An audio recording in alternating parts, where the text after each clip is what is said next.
Bonjour mes petits oiseaux chéris, j'espère que vous allez tous bien et bienvenue au nouveau. Alors ici c'est un communiqué pour vous parler d'une chose à laquelle je viens de penser. Comment distinguer lorsqu'on est en méditation euh, des, des pensées, des visualisations qui vous seraient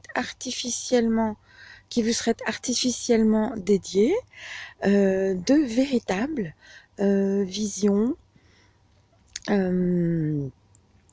Alors, essentiellement, je vois deux choses. Si elles sont, et cela arrive avec les technologies d'aujourd'hui, eh oui, si vous êtes ciblé euh, personnellement et que vous êtes relié d'une manière ou d'une autre, qu'il y a un système qui identifie quand vous êtes en état de méditation et qu'à ce moment-là, on en profite pour vous envoyer certaines informations ou visions. Euh, Mon âme m'a alertée il y a très très peu à ce sujet, donc voilà.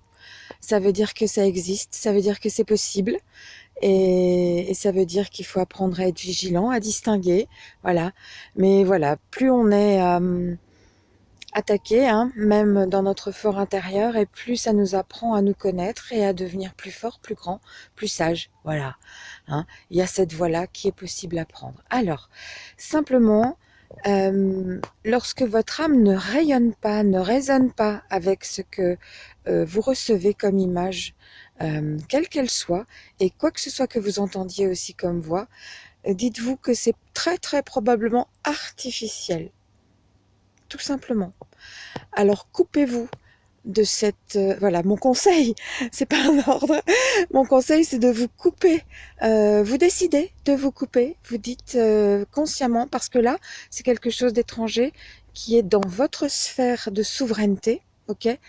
Donc tout ce que vous rayonnez, c'est vous êtes le seul maître à bord. Il s'agit de le savoir afin de le mettre à exécution, tout simplement. Quand quelque chose vous déplaît, c'est là vraiment la toute première nécessité d'apprendre à être attentif. Ça ne fatigue pas en fait, hein, d'être attentif à ce qui se passe en soi.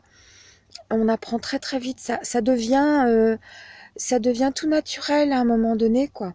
Évidemment, on décroche forcément de temps en temps, c'est normal, mais on peut pas être en permanence, mais voilà. Mais on développe de plus en plus d'antennes et de liens avec ça qui nous y ramènent le plus facilement, le plus rapidement. Voilà, et bon. Alors, la deuxième chose, c'est ça, c'était entre l'artificiel et le réel dans l'astral. L'artificiel a aussi une forme de réalité, d'accord?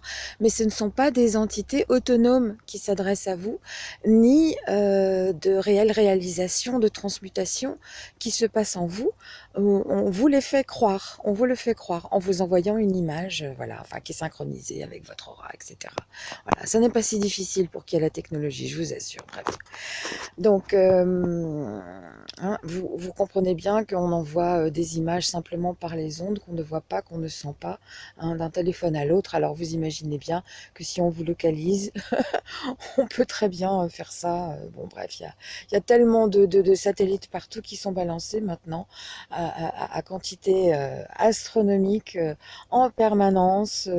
Bref, donc voilà, vous étonnez pas de ce genre de choses. Il est vraiment temps d'être mis au courant, informé et vigilant, d'apprendre à être vigilant. Alors donc je disais la deuxième chose, oui, c'est comment, c'est peut-être alors l'objet d'une seconde vidéo.